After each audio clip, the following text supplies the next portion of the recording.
Lord. ஏசாயா தீர்க்கதரிசியின் புஸ்தகம் 1ஆம் அதிகாரம். ஆமோத்சின் குமாரனாகிய ஏசாயா யூதாவின் ராஜாக்களாகிய உசியா, யோதாம், ஆகாஸ், எசேக்கியா என்பவர்களின் நாட்களில் யூதாவையும் எருசலேமையும் குறித்து கண்ட தரிசனம். வானங்களே கேளுங்கள், பூமியே செவிகொடு, கர்த்தர் பேசுகிறார்.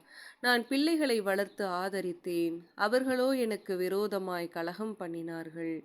மாடு தன் எஜமானையும் கழுதை தன் ஆண்டவனின் முன்னணையையும் அறியும். இஸ்ரவேலோ அறிவில்லாமலும் என் ஜனம் உணர்வில்லாமலும் இருக்கிறது என்கிறார்.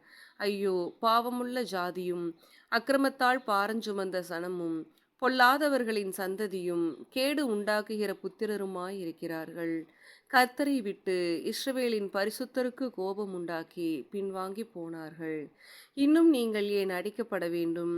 அதிகமாய் விலகி போகிறீர்களே. தலையெல்லாம் வியாதியும் இருதயமெல்லாம் பலட்சியமுமாய் இருக்கிறது. உள்ளங்கால் தொடங்கி உச்சந்தலை மட்டும் அதிலே சுகமே இல்லை. அது காயமும் வீக்கமும் நொதிக்கிற ரணமும் உள்ளது. அது சீல் பிதுக்கப்படாமலும் கட்டப்படாமலும் எண்ணெயினால் ஆற்றப்படாமலும் இருக்கிறது. உங்கள் தேசம் பாழாய் இருக்கிறது. உங்கள் பட்டணங்கள் அக்கினியினால் சுட்டெரிக்கப்பட்டது.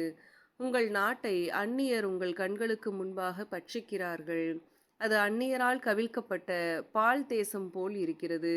சியோன் குமாரத்தி திராட்சை தோட்டத்தில் உள்ள ஒரு குச்சு போலவும் வெள்ளரி தோட்டத்தில் உள்ள ஒரு குடிசை போலவும் முற்றுகை போடப்பட்ட ஒரு பட்டணம் போலவும் மீந்திருக்கிறாள்.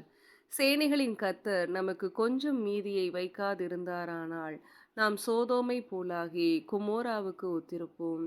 சோதோமின் அதிபதிகளே, கர்த்தருடைய வார்த்தையை கேளுங்கள். குமோராவின் ஜனமே, நமது தேவனுடைய வேதத்துக்கு செவிகொடுங்கள். உங்கள் பலிகளின் திரள் எனக்கு என்னத்துக்கு என்று கர்த்தர் சொல்லுகிறார். ஆட்டுக்கடாக்களின் தகன பலிகளும் கொழுத்த மிருகங்களின் இனமும் எனக்கு அரோசிகமாயிருக்கிறது. காளைகள், ஆட்டுக்குட்டிகள், கடாக்களுடைய இரத்தத்தின் மேல் எனக்கு பிரியமில்லை. நீங்கள் என் சந்நிதியில் வரும்போது என் பிரகாரங்களை இப்படி மிதிக்க வேண்டும் என்று உங்களிடத்தில் கேட்டது யார்? இனி வீண் காணிக்கைகளை கொண்டு வர வேண்டாம். தூபங்காட்டுதல் எனக்கு அருவருப்பாய் இருக்கிறது. நீங்கள் அக்கிரமத்தோடே ஆசரிக்கிற மாத பிறப்பையும் ஓய்வு நாளையும் சபை கூட்டத்தையும் நான் இனி சகிக்க மாட்டேன். உங்கள் மாத பிறப்புகளையும் உங்கள் பண்டிகைகளையும் என் ஆத்துமா வெறுக்கிறது. அவைகள் எனக்கு வருத்தமாயிருக்கிறது. அவைகளை சுமந்து இளைத்து போனேன். நீங்கள் உங்கள் கைகளை விரித்தாலும் என் கண்களை உங்களை விட்டு மறைக்கிறேன். நீங்கள் மிகுதியாய் ஜெபம் பண்ணினாலும் கேளேன். உங்கள் கைகள் இரத்தத்தினால் நிறைந்திருக்கிறது. உங்களை கழுவி சுத்திகரியுங்கள். உங்கள் கிரியைகளின் பொல்லாப்பை என் கண்களுக்கு மறைவாக அகற்றிவிட்டு தீமை செய்தலை விட்டு ஓயுங்கள். நன்மை செய்ய படியுங்கள். நியாயத்தை தேடுங்கள். ஒடுக்கப்பட்டவனை ஆதரித்து திக்கற்ற பிள்ளையின் நியாயத்தையும் விதவையின் வழக்கையும் விசாரியுங்கள். வழக்காடுவோம் வாருங்கள் என்று கர்த்தர் சொல்லுகிறார். உங்கள் பாவங்கள் சிவேரென்று இருந்தாலும் உறைந்த மழையைப் போல் வெண்மையாகும். அவைகள் இரத்தாம்பர சிவப்பாய் இருந்தாலும் பஞ்சை போலாகும். நீங்கள் மனம் பொருந்தி செவி கொடுத்தால் தேசத்தின் நன்மையை புசிப்பீர்கள். மாட்டோம் என்று எதிர்த்து நிற்பீர்களாகில் பட்டயத்துக்கு இரையாவீர்கள். கர்த்தரின் வாய் இதை சொல்லிற்று. உண்மையுள்ள நகரம் எப்படி வேசியாய் போயிற்று. அது நியாயத்தால் நிறைந்திருந்தது. நீதி அதில் குடிகொண்டிருந்தது. இப்பொழுதோ அதன் குடிகள் கொலைபாதகர். உன் வெள்ளி களிம்பாயிற்று. உன் திராட்சரசம் தண்ணீர் கலப்பானது. உன் பிரபுக்கள் முரடரும் திருடரின் தோழருமாயிருக்கிறார்கள். அவர்களில் ஒவ்வொருவனும் பரிதானத்தை விரும்பி கைக்கூலியை நாடித் திரிகிறான். திக்கற்ற பிள்ளையின் நியாயத்தை விசாரியார்கள். விதவையின் வழக்கு அவர்களிடத்தில் ஏறுகிறதில்லை. ஆகையால் சேனைகளின் கர்த்தரும் இஸ்ரவேலின் வல்லவருமாகிய ஆண்டவர் சொல்லுகிறதாவது: ஓஹோ, நான் என் சத்துருக்களில் கோபம் மாறி என் பகைஞருக்கு நீதியை சரி கட்டுவேன்.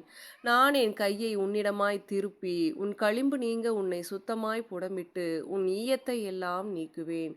உன் நியாயாதிபதிகளை முன்னிருந்தது போலவும் உன் ஆலோசனைக்காரரை ஆதியில் இருந்தது போலவும் திரும்ப கட்டளையிடுவேன். பின்பு நீ நீதிபுரம் என்றும் சத்திய நகரம் என்றும் பெயர் பெறுவாய். சீயோன் நியாயத்தினாலும் அதிலே திரும்பி வருகிறவர்கள் நீதியினாலும் மீட்கப்படுவார்கள். துரோகிகளும் பாவிகளுமோ ஏகமாய் நொறுக்குண்டு போவார்கள். கர்த்தரை விட்டு விலகுகிறவர்கள் நிர்மூலமாவார்கள். நீங்கள் விரும்பின கர்வாலி மரங்களின் நிமித்தம் வெட்கப்படுவீர்கள். நீங்கள் தெரிந்து கொண்ட தோப்புகளின் நிமித்தம் நாணமடைவீர்கள்.